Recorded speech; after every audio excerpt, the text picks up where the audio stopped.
വിളിച്ചു പറയുമ്പോൾ അത് അങ്ങനെ തന്നെ എന്നുള്ള കാര്യത്തിന് യാതൊരു മാറ്റമില്ല.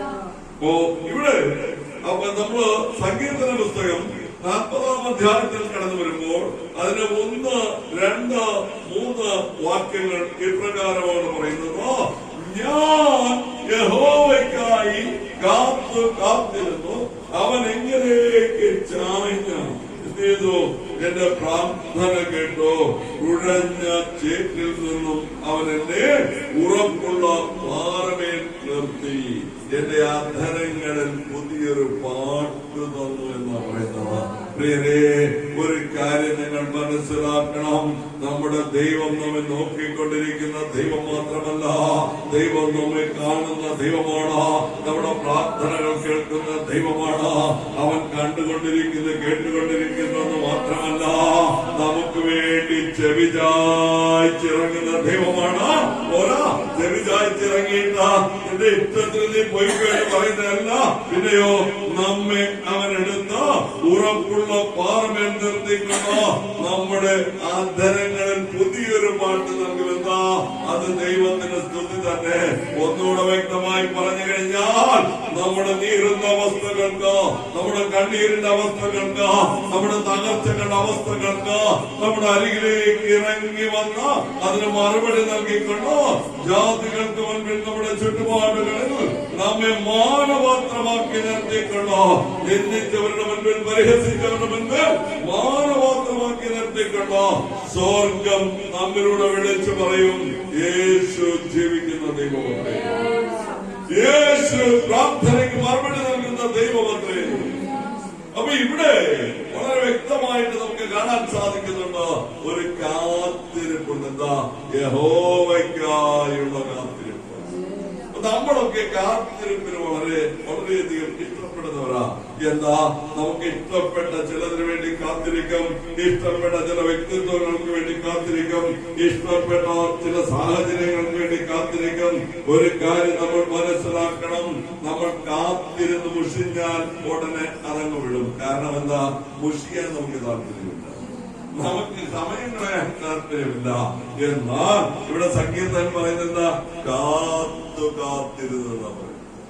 അപ്പോ ലോകപ്രകാരമുള്ള കാത്തിരിപ്പും കാത്തിരിപ്പും എന്ന് പറയപ്പെടുന്നത് നമുക്ക് എന്ത് ചെയ്യാൻ പറ്റും? അത് താൽക്കാലികമായി സുഖങ്ങൾ നൽകി നമ്മളെ തകർത്ത് കളയുന്നുവെങ്കിൽ, യഹോവയ്ക്കായി കാത്തിരിക്കുന്നവനെ കുറിച്ച് സ്വർഗം പറഞ്ഞു വയ്ക്കുന്ന ഒരു കാര്യമുണ്ടോ?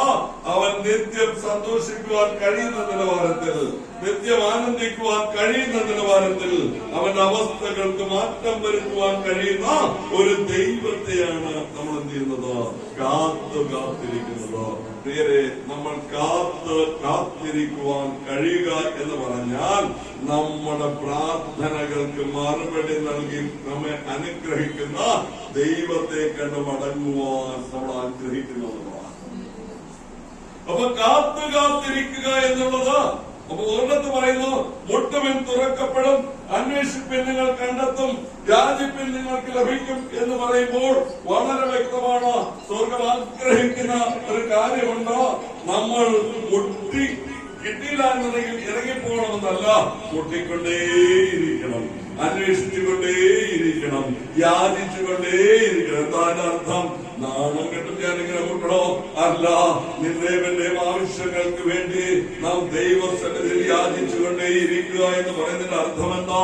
നമ്മുടെ വിഷയങ്ങൾക്ക് പരിഹാരം നൽകുന്ന ദൈവത്തെ കണ്ട് അതിന് മറുപടി കൊടുത്ത് മടങ്ങുവാൻ കഴിയുന്ന നിലവാരത്തിൽ നമ്മുടെ അവസ്ഥകൾ മാറും, നമ്മുടെ ജീവിത രീതികൾ മാറുവാൻ തുടങ്ങും, നമ്മൾ കർത്താവിന്റെ സാക്ഷികളായി മാറുവാൻ ഇടയായിരിക്കും.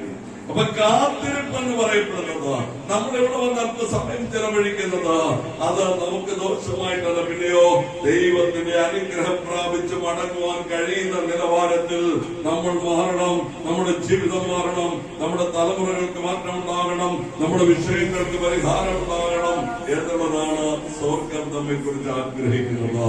നോക്കാം, നമുക്കെല്ലാവർക്കും അറിയാം, യോശുവയുടെ പുസ്തകത്തിനകത്ത് 2-ാം അധ്യായത്തിൽ ഒരു സ്ത്രീയെ കുറിച്ച് പറയുന്നു. രാഹാബ് എന്ന് പറഞ്ഞാൽ എല്ലാവർക്കും ഇഷ്ടപ്പെട്ട സ്ത്രീയല്ല. പിന്നെയോ മതിലിന്റെ ഓരത്ത് താമസിക്കുന്ന ഈ വിശ്വ സ്ത്രീയെ കുറിച്ച് എല്ലാവർക്കും അത്ര പ്രിയമുള്ള കാര്യമല്ല. എന്നാൽ അവളുടെ ഭവനത്തിലേക്ക് കടന്നു വന്ന രണ്ടുപേരെ കുറിച്ച് അവൾക്ക് പ്രിയമായ ഒന്ന് അവൾ കണ്ടെത്തി. കാരണം എന്താ? ഇവർ ദൈവമക്കളാണ്, ഇവർ ദൈവത്താൽ വേർതിരിക്കപ്പെട്ടവരാണ്, ഇവരിലൂടെ രക്ഷയുണ്ടോ, ഇവരിലൂടെ അനുഗ്രഹമുണ്ടോ, ഇവരിലൂടെ എന്റെ ജീവിതത്തിൽ മാറ്റമുണ്ടോ? ഈ എരിഹോ കോട്ട എനിക്ക് തന്നത് നിന്ദയാണ്, പരിഹാസമാണ്, ഒരു മൂലയ്ക്ക് തള്ളലാണ് എന്ന് കണ്ട രാഹാബ്